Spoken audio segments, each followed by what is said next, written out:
वैसे कृष्ण का जन्म क्यों हुआ या धरती पर क्यों आए, उसके लिए उन्होंने स्वयं बताया है कि यदा यदा हि धर्मस्य ग्लानिर्भवति भारत अभ्युत्थानम् अधर्मस्य तदात्मानं सृजाम्यहम् परित्राणाय साधूनां विनाशाय च दुष्कृतां धर्म संस्थापनार्थाय संभवामि युगे।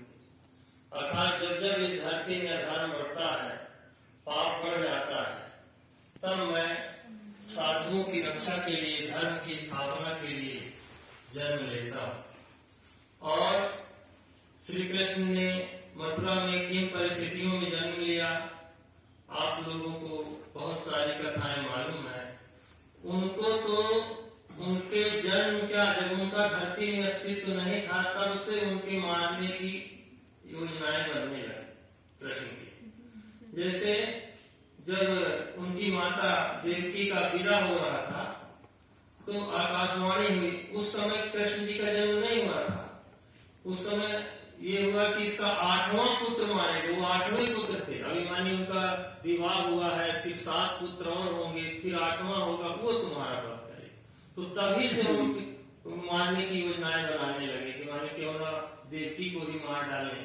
फिर जब उसमें कहा गया नहीं भाई पुत्र ले लेना, तो सभी भाइयों को मारा गया। इस तरह उन्होंने ऐसे पापी कंस का वध किया।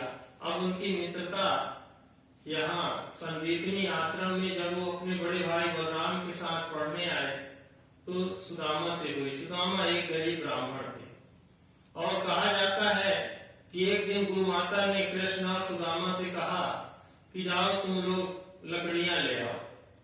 वो जंगल लकड़ी लेने गए। गुरु माता ने उनको कुछ मुट्ठी भर चने खाने को दिए थे, जिसे सुदामा, वहां वर्षा होने लगी और वो एक पेड़ में चढ़ गए। दोनों रात वहीं बिताई और वो सारे चने सुदामा ने खा लिया। जिनका पाप लगा उनको अत्यधिक गरीबी झेलनी पड़ी। और जब उनकी पत्नी, वो बहुत कष्ट में जीवन जी रहे थे, लेकिन वो दुखी नहीं थे। वो कहते थे कि एक ब्राह्मण को क्या चाहिए, 2 रोटी और हमारे जीवन ठीक चल रहा है, भगवान का हम भजन करते हैं, भिक्षा मांग के भोजन कर लेते हैं, इससे ज्यादा हमको जरूरत भी नहीं।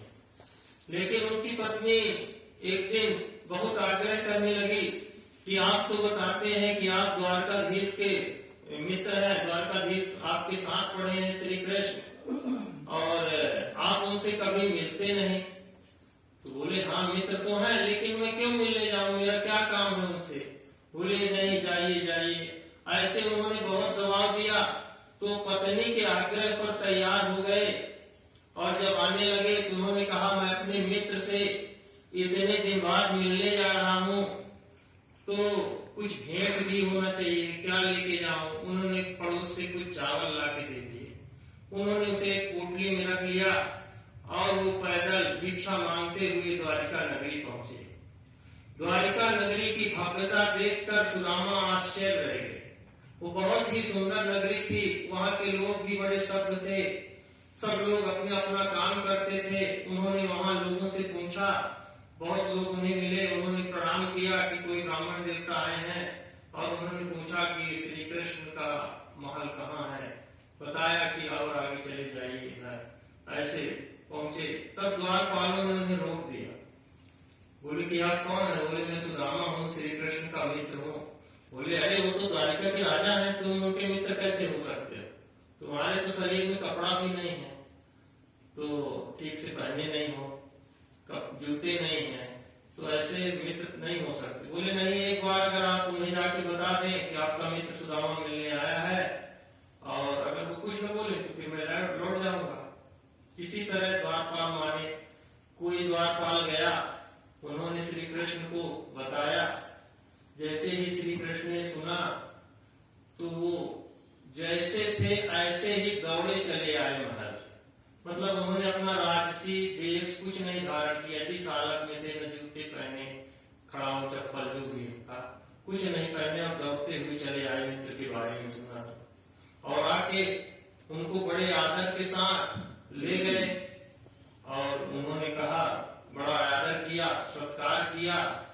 और वहां तो बहुत ही शानदार हर चीज था, अच्छे महल थे, उनकी रानियां भी आ गई। उन्होंने सब आदर सत्कार किया।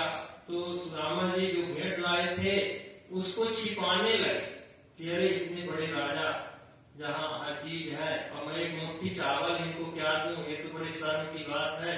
श्री कृष्ण उनके मन की बात को भांप गए।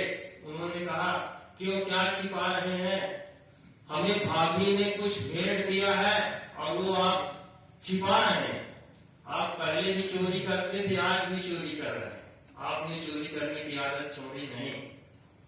तो उन्होंने जबरदस्ती छीन लिया, बोले अरे चावल, और उन्होंने सभी चावल के दाने खा गए। बोले तो बहुत मीठा है, बहुत अच्छा है, क्योंकि भगवान को तो थोड़ा प्रेम भाव चाहिए। और इस तरह उन्होंने उनके पैर धोए। तो पैर धोने को नरोत्तम दास ने कहा है कि नयनन के जल से पग धोए, मतलब पानी जो परात लाया गया, पानी लाया गया, पानी डालने की जरूरत नहीं है। अपने मित्र के दुख देखकर उनके आंखों में इतने आंसू आ गए कि अपने आंसुओं के जल से ही उन्होंने उनके पैर धो दिए। श्री कृष्ण जी के यहाँ वो 6-7 दिन रहे।